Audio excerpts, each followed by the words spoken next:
उसके अच्छा, हमने यहाँ तक पढ़ा था पिछले पार्ट में। अभी हम इससे आगे देखते हैं कि कह रहा है कि जैसे बाकी माइक्रो प्रोसेसर में फ्लैग्स होते हैं, इसी तरीके से AVR में भी फ्लैग के रजिस्टर मौजूद हैं जो कि अर्थमेटिक की कंडीशन को बता रहे होते हैं एज द कैरी बिट। ठीक है, और उन फ्लैग रजिस्टर को हम स्टेटस रजिस्टर के नाम देते हैं, और ये 8 बिट रजिस्टर होता है, और the bit is C, Z, N, VS and H are called the conditional flag, meaning that they indicate some condition that result after an instruction is executed. Each of the condition jump can be used to perform a condition branch, as we will see in the chapter 3 and 5. जो ये जितने flags हैं ये कुछ condition branch पे jump करवाते हैं, जो कि आगे हम तीसरे और 5वें चैप्टर में पढ़ेंगे। ओके, AVR स्टेटस रजिस्टर भी है कि कैरी कब आता है। This flag is set whenever there is carry out of D7 bit. This flag bit is affected after an 8 bit addition और सब्ट्रैक्शन। कहता है कि कैरी बिट कब होती है। कैरी बिट तब होती है कि जब क्या हो कि अगर आपके पास अभी जो हमारे पास माइक्रो कंट्रोल बना हुआ है वो है 8 बिट का। ठीक है, मतलब कि 0 से लेके 7 तक। जब 7 में से कोई चीज़ एक्सीड कर जाएगी तो वो कैरी होगा 9th बिट का, अगली बिट का। तो इस वजह से जब ऐसी कंडीशन आए, जब D7 से 7th लोकेशन से, मतलब 8वीं बिट से चीज़ एक्सीड कर जाए तो कैरी का फ्लैग ऑन हो जाएगा। इसी तरीके से 0 का फ्लैग और नेगेटिव फ्लैग है। Okay, overflow, sign, half. बाकी ये एक्सपेरिमेंट है कि सबसे पहले अगर हम 2 नंबर ऐड करते हैं तो कौन कौन से फ्लैग ऑन होते हैं ये देखें। 1 में 1 ऐड हुआ, 0 आई और 1 कैरी हुआ, और फिर 3 1 जब ऐड हुए तो उसमें उसका आंसर था 3 था, जिसमें 1 नीचे लिखा गया और 1 कैरी हो गया। 1 1 फिर 2 बना, 2 में 0 नीचे आया और 1 कैरी चला गया। इसी तरीके से 1 1 ये 2 बना, 0 लगा, और 1 जो है वो अगली 4 बिट के लिए कैरी हो गया है, जिसको हम हाफ कैरी कहेंगे। इसको हम क्या कहेंगे? हाफ कैरी कहेंगे। ओके, बाकी इसी तरीके से सॉल्व होते होते लास्ट बिट जो है, लास्ट बिट में क्या आ गया? 1 आ गया। 1 लास्ट बिट में अगर आया है तो उसका मतलब है कि ये नेगेटिव है। लास्ट बिट जैसे हमने पहले पढ़ा था कि लास्ट बिट में अगर 0 हो तो मोस्ट सिग्निफिकेंट बिट में अगर 0 हो तो वो पॉजिटिव इंटीजर होता है, और अगर 1 हो तो वो नेगेटिव इंटीजर होता है।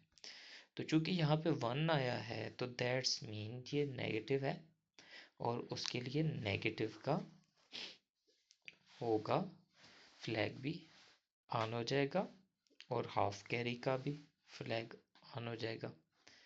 और बाकी एस का जो फ्लैग है ये हमने नहीं पढ़ा, दोबारा हम देख लेते हैं। एस का फ्लैग किसको? Sign flag. एस का फ्लैग जो है वो साइन फ्लैग है, वो भी ऑन हो गया है कि साइन के तौर पे। ओके, अब भी हम आगे थोड़ा सा चलते हैं। बाकी ये कंडीशन है एक्सपेरिमेंटल कंडीशन। ओके, नेगेटिव है, साइन का आया है, और हाफ कैरी हुआ है, ओवरफ्लो हो रहा है क्योंकि बिट से एक्सीड कर रहा है, और फुल कैरी भी हुआ है। मशीन मशीन लैंग्वेज में अगर कुछ भी ऐड हम करने जाते हैं तो उसमें एक ऑपरेशनल कोड होता है और एक ऑपरेंड होता है। ऑपरेशनल कोड में सेम ये फ्लैग इंडिकेट हो रहे होते हैं, और जो होता है ऑपरेंड उसमें जो है, जो भी वैल्यू होती है वो परफॉर्म हो रही होती है। एल जिस तरीके से LDIR16 2, LDIR17 3, दैट्स मीन के R16 में 2 स्टोर करो, R17 में 3 स्टोर करो और फिर इन दोनों को ऐड करो। जब ऐड करेंगे तो ये उसकी ओवरऑल बाइनरी बनती है, 8 बिट बाइनरी। और उसके बाद असेंबली है। असेंबली में असेंबली को असेंबलर जो है वो असेंबल करता है, फिर मशीन लैंग्वेज में कन्वर्ट कर देता है। अभी हम देखते हैं असेंबलर क्या क्या होता है, असेंबलर कैसे कैसे। एडिटर प्रोग्राम, उसके बाद माई फाइल डॉट ASM और असेंबली प्रोग्राम में आ जाता है। असेंबली प्रोग्राम में जो है वो डिफरेंट फाइल बनती हैं, EP की, हेक्स की, मैप की, IST की, ऑब्जेक्ट की। और जो हेक्स की फ़ाइल है वो download to AVR flash, AVR की फ्लैश में डाल दी जाती है और वहाँ से वो एग्जीक्यूट होती है। और EEP की जो है वो EPROM में डाउनलोड हो जाती है। बाकी ये कुछ चीज़ें हम जो हैं ये आगे फर्दर आगे जाके हम पढ़ेंगे। .org 0 ORG 7 जो है इसको भी हम जो है वो आगे देखेंगे।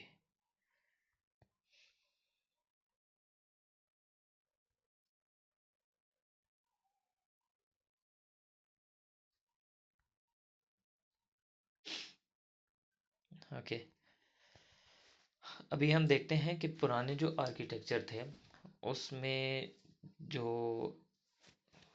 चीज़ें थी, जो कमांड्स थी, जो लॉजिक्स थे, वो कैसे एग्जीक्यूट होते थे।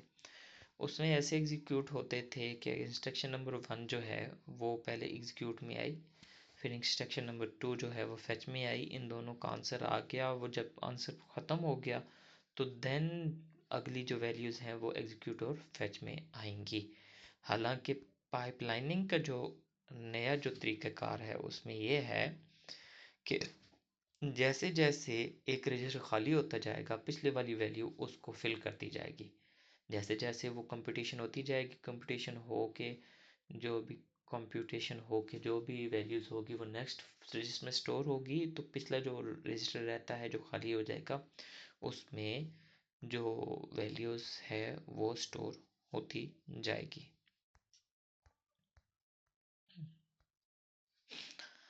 ओके, इस तरीके से हम इसको डिज़ाइन करते हैं। सॉफ्टवेयर और ये बाकी सारी चीज़ें होती हैं और इनको फ़िलहाल हम इतने डेप्थ में नहीं पढ़ेंगे। ओके, फीचर हैं कुछ रिस्क के, आर्किटेक्चर के, रिस्क आर्किटेक्चर। ये हम कुछ जो चीज़ें हैं इनको काफ़ी डिटेल के साथ जो है वो नेक्स्ट क्लास में पढ़ेंगे इंशाल्लाह। और इसके आर्किटेक्चर पे जो AVR का आर्किटेक्चर है वो रिस्क आर्किटेक्चर है। और रिस्क आर्किटेक्चर में जैसे आपको पता है कि CPU के साथ डेटा मेमोरी और कोड मेमोरी दोनों अलग अलग कंट्रोल बसेस के साथ, डेटा बसेस के साथ कनेक्टेड होते हैं।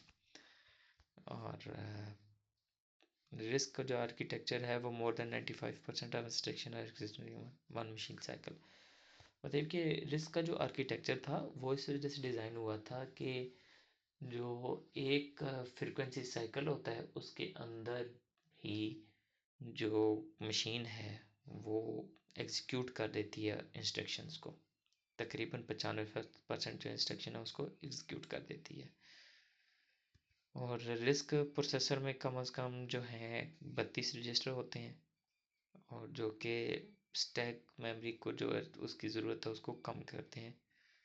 और बाकी इसी तरीके से कुछ अपेंडिक्स है, अपेंडिक्स। और ये कुछ जो है वो आर्किटेक्चर, जो 2 डिफरेंट आर्किटेक्चर थे जो हमने पहले लेक्चर में पढ़े थे, वन न्यूमैन आर्किटेक्चर और हार्वर्ड आर्किटेक्चर, इसके डिफरेंस है। पढ़ लेते हैं, चलें हम इसको। It is the ancient computer architecture based on stored program computer concept. Simple physical memory address is used for the instruction and data. और दूसरी तरफ हार्वर्ड आर्किटेक्चर में क्या है, it is modern computer architecture based on the Harvard mark I relay based model. Separate physical memory address is used for instruction and data. और इसी तरीके से वो निमियन जो है उसमें है there is common bus for data and instruction transfer. दूसरे में है separate buses are used for the transferring data and instruction. Two clock cycles are required to execute single instruction.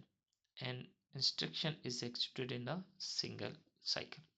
It is cheaper and it is costly than the one-human architecture. CPU cannot access instruction and read write at the same time. CPU can access instruction and read write at the same time. It is used in the personal computer and small computer. It is used in microcontroller and signal processor. बाकी इससे इसके कुछ डिफ्रेंसिएशंस हैं कि ये कैसे एक दूसरे से अलग है। और यहाँ तक आज का हमारा लेक्चर था, और इंशाल्लाह जो चीज़ें इसमें थोड़ी बहुत स्किप की हैं वो आगे हम इन डेप्थ डिटेल में कवर करेंगे। Thank you so much. अल्लाह हाफिज़।